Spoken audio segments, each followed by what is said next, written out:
De moment se sap que en la futura llei de vegueries no es concreta les capitals de cadascuna de les àrees territorials. Segons ha pogut saber Catalunya Ràdio, l'avantprojecte estableix 7 vegueries, encara que no es descarta que se'n creï alguna més o fins i tot que se'n suprimeixin. Per tot plegat volem saludar i conversar amb el conseller de Governació, el senyor Jordi Ausàs. No és un pèl inconcret aquest avantprojecte que ha tingut accés Catalunya Ràdio? El que fem precisament amb aquesta llei és simplificar l'administració. Substituïm les diputacions provincials pels consells de vegueria, per tant, per una organització territorial pròpia. Els consells comarcals on queden? Els consells comarcals, perquè l'Estatut parla de consells comarcals, l'Estatut, en el capítol que parla dels governs locals, situa el municipi i la vegueria en un lloc preferent i després parla dels consells comarcals. Per tant, els consells comarcals són a l'Estatut i, per tant, els consells comarcals no desapareixeran. Ara bé, amb aquest model d'organització territorial, el que es vol és simplificar l'administració i, per tant, no tindria cap mena de sentit que els consells comarcals tinguessin el mateix paper. Els consells comarcals perdran el rang polític, si em permet l'expressió, per convertir-se en una institució, en un organisme de mancomunació de serveis, de suport estrictament als ajuntaments. Jo crec que han fet, al llarg d'aquests 2 anys, molta feina, i molta feina de cuina, i molta feina de consens, parlant absolutament amb tothom. Per tant, jo, escolta, em nego a acceptar allò que alguns diuen ara ens venen amb aquesta llei, a l'últim any de la legislatura, o com es pot fer aquesta llei sense haver parlat amb tothom, Sortirà endavant aquesta legislatura, la llei, o no? Sí. Estarem davant d'una llei que potser vostè com a conseller no el satisfà al 100%, però sí que és un primer pas per avançar? És que aquest és un procés gradual de desplegament de les vegueries. Tenim una organització a Catalunya, territorial, de les províncies, que té 300 anys, que no és la pròpia, i per tant això no es canvia del matí a la nit. I per tant no som tan irresponsables, per dir-ho d'alguna manera, de plantejar un marc legal que no toqui de peus a terra. Per tant, el que pretenem fer amb aquest projecte, amb aquest avantprojecte de llei, en primer lloc és establir marcs graduals. Quins serien els terminis? Bé, d'entrada què faríem? D'entrada faríem que les actuals 4 diputacions passarien a ser 4 consells de vegueria, per tant, exactament amb les mateixes competències que les pròpies diputacions. Hi ha un procés immediat. Això vol dir que li canvia el nom, però que de fet seguiríem tenint Barcelona, Tarragona, Lleida i Girona, és això? Ho pot dir d'aquesta manera, en un moment inicial, perquè aquesta llei estableix que es creen 7 vegueries, això diu la llei. I a més el que es diu, i aquí ve el procés gradual, d'entrada en constituiríem 4 de consells de vegueria, que coincideixen amb les actuals diputacions provincials. Immediatament ens convé l'acord amb l'Estat.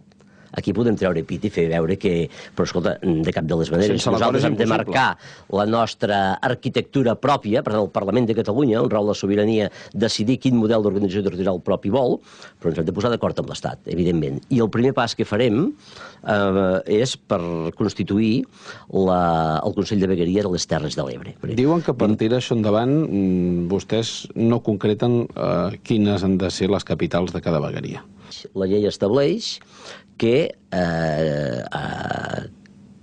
en el moment de constituir les vegueries, ara en creem 7, en constituïm 4, en el moment de de constituir les vegueries, el Consell de Govern, el Govern de la Generalitat, a qui correspon, doncs, per decret de govern, establirà la seva capitalitat. Per tant, així de clar ho explicita el marc legal a l'avantprojecte de llei. O sigui que ho decidiran vostès. Ho decidirà el govern.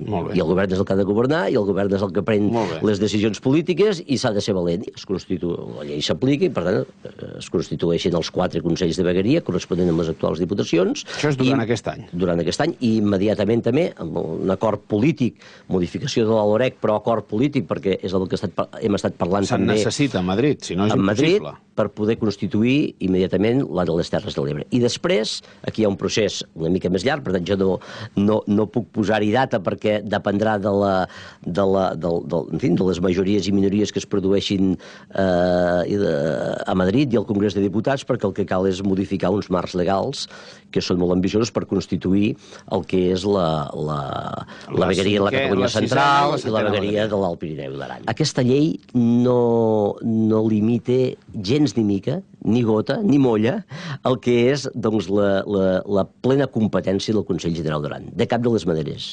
En fi, no ho acceptaria de cap manera. És a dir, que el Consell General d'Aran tindrà una relació directa i bilateral amb el govern de Catalunya, d'igual a igual. L'Aran, com a govern, no ha de formar part d'aquesta vegueria, però els municipis aranesos han d'estar, en certa manera, vinculats, relacionats, adscrits a una vegueria, per lògica la del Pirineu, que és d'on forma part la Vall d'Aran, per poder ser susceptibles de rebre la cooperació intermunicipal. I el Penedès, perquè aquí també es veu que hi ha una cosa poc clara. És a dir, n'hi haurà 7, però n'hi pot haver més. Aquesta llei fixa aquestes 7 vegueries, perquè, com deia abans, en aquestes 7 hi ha el consens dels partits polítics. Tots els partits polítics volen aquestes 7. N'hi ha altres vegueries que hi ha partits polítics que ja estan d'acord i altres que no en volen ni sentir parlar. L'àrea metropolitana de Barcelona també tenim molt avançada la llei que l'ha de fer possible. Fem la llei de vegueries, després l'àrea metropolitana serà una part d'aquest encaix, d'aquest trencaclosques, d'aquest puzzle, perquè pugui ocupar el seu lloc, el seu espai. Però també es parlava de la llei electoral. Com pot afectar una a l'altra? És clar que hi afecta, perquè és lògic que hi ha d'afectar. Això hi afectarà. Al final ha de ser la foto, ha de ser la mateixa. Ha d'encaixar. Ara bé, estem impulsant una llei gradual i, per tant, en un primer moment no afectarà fins que no hi hagi una llei electoral pròpia. En quant a la llei electoral, què passarà?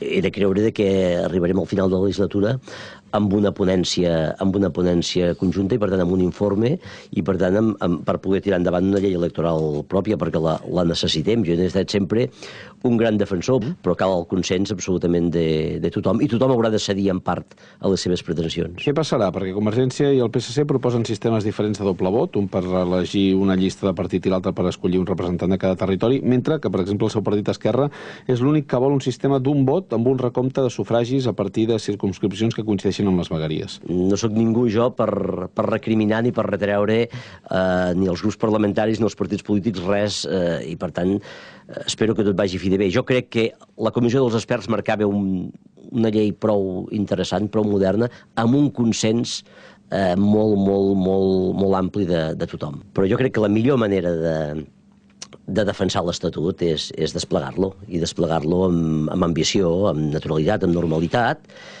com ho estem fent amb aquestes lleis, amb aquestes que avui parlem, però amb moltes altres, i mirant endavant, perquè si estéssim pendents del que han de dir, del que diran avui, demà, fa un mes, no faríem absolutament res.